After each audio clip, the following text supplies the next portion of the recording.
Timeline, 5000 ans d'histoire, Richard Fremder. « 8 mai 1945. L'Allemagne capitule. Les nazis sont vaincus, la guerre en Europe est terminée. Les Alliés célèbrent la victoire. Le monde découvre l'ampleur des crimes du Troisième Reich. Mais dans l'ombre, une autre bataille commence. Une bataille sans bruit d'armes ni d'explosions, mais tout aussi stratégique. Une bataille pour le savoir, pour le contrôle des avancées scientifiques nazies. Au cœur de cette guerre secrète, deux superpuissances émergent, les États-Unis bien sûr et l'Union soviétique. Leurs objectifs, mettre la main sur les plus brillants esprits allemands, ceux qui ont conçu les armes révolutionnaires du Reich. Parce que si l'Allemagne a perdu la guerre, elle a laissé derrière elle des découvertes scientifiques majeures, des fusées balistiques, des armes chimiques, des avions à réaction, des expérimentations médicales et j'en passe. Autant d'outils qui pourraient faire basculer le monde dans une nouvelle ère technologique et militaire.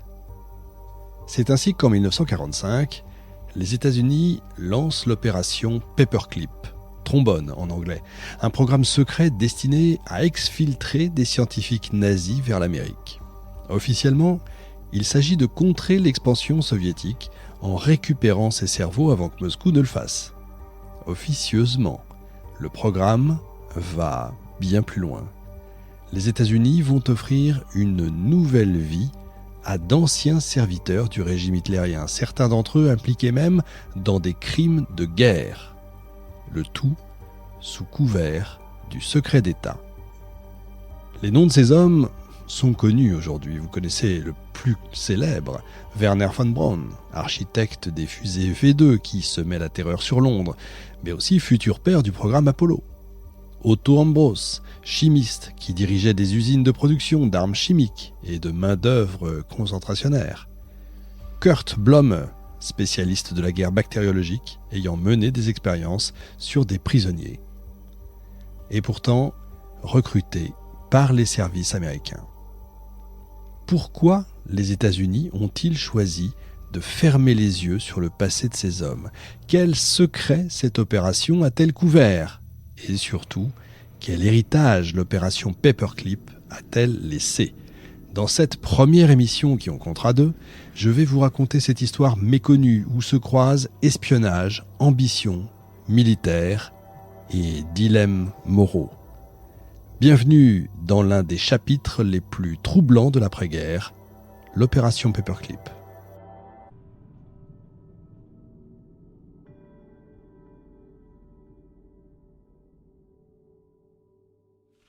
« 8 mai 1945, la guerre est finie. Les Alliés triomphent. Hitler est mort. Mais à mesure que les États-Unis et l'Union soviétique avancent sur le territoire allemand, une course féroce s'engage. Une guerre secrète, invisible aux yeux du grand public, une guerre pour les cerveaux. Derrière la victoire militaire, une autre bataille, donc, comme je vous le disais, se joue en coulisses, celle du savoir scientifique. Parce que si le Troisième Reich a été vaincu, ses découvertes scientifiques et technologiques sont sans précédent. Je vous parlais de fusées balistiques, d'armes chimiques, de guerres biologiques, d'expérimentation humaine aussi, évidemment. Autant de domaines dans lesquels l'Allemagne nazie a pris de l'avance, souvent au prix de crimes atroces. Dès son arrivée au pouvoir en 1933, Hitler comprend que l'avenir de la guerre va se jouer autant sur les champs de bataille que dans les laboratoires. Avec le soutien de figures comme Hermann Göring, Heinrich Himmler et Albert Speer, l'Allemagne met en place une politique de recherche scientifique intensive appliquée directement à l'effort de guerre. En aéronautique et en balistique, l'Allemagne dépasse de très loin ses adversaires. Les fusées V2, développées par Wernher von Braun et son équipe, sont les premiers missiles balistiques de l'histoire. Ces missiles peuvent atteindre des cibles à plus de 300 km de distance en volant à plus de 5000 km/h. En 1944-1945, elles sèment la terreur sur Londres et sur Anvers, causant des milliers de morts. Mais les avancées les plus terrifiantes concernent, j'ai déjà eu l'occasion d'en parler, les armes chimiques et biologiques. Sous l'égide de l'entreprise IG Farben, associée au régime nazi, des scientifiques comme Otto Ambros et Kurt Blome développent des agents mortels inédits dont le gaz sarin et le taboun, des neurotoxiques capables de tuer en quelques minutes. L'usine IG Farben de Dienfurt en Pologne produit ces gaz à grande échelle. Enfin, la médecine nazie dépasse toutes les limites de l'horreur. J'ai déjà eu même récemment l'occasion d'en parler. Des expériences humaines inqualifiables sont menées dans les camps de concentration sous la supervision de médecins du Reich. Parmi les plus célèbres, tristement célèbres je dirais, le docteur Kurt Blome, directeur adjoint de la médecine militaire nazie, qui expérimente des armes bactériologiques sur des prisonniers de Dachau et Ravensbrück. Il teste des injections de peste bubonique et de tularemie en quête d'une arme biologique ultime. Le docteur Sigmund Rascher, collaborateur du SS Heinrich Himmler, mène lui des expériences sur l'hypothermie et la décompression. Il plonge des prisonniers dans des bains glacés ou les soumet à des pressions équivalentes à des vols stratosphériques, provoquant des morts que vous imaginez atroces. Le docteur Karl Brandt également, médecin personnel d'Hitler et architecte du programme d'euthanasie T4, dirige des expériences de résistance à des poisons et des maladies sur les déportés. Ces recherches menées au prix de la vie de milliers de prisonniers donnent à l'Allemagne une avance scientifique considérable. Une avance qui ne passe évidemment pas inaperçue aux yeux des services secrets alliés, parce qu'encore une fois, n'allez pas croire ce qu'on nous a longtemps dit, on ne savait pas si on savait. Au printemps 1945, alors que les armées pénètrent en Allemagne, elles découvrent l'ampleur des programmes nazis. Mais une crainte surgit immédiatement. Les soviétiques vont-ils s'emparer de ces connaissances ?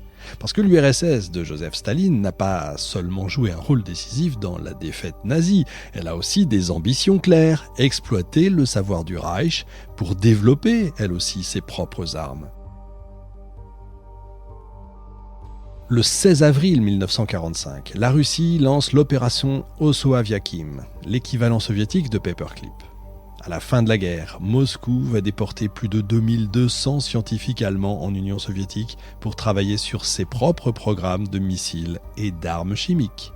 Et donc face à cette menace, les États-Unis réagissent, ils doivent agir vite, plus vite. C'est à ce moment précis qu'un petit groupe de stratèges militaires américains décide de passer à l'action.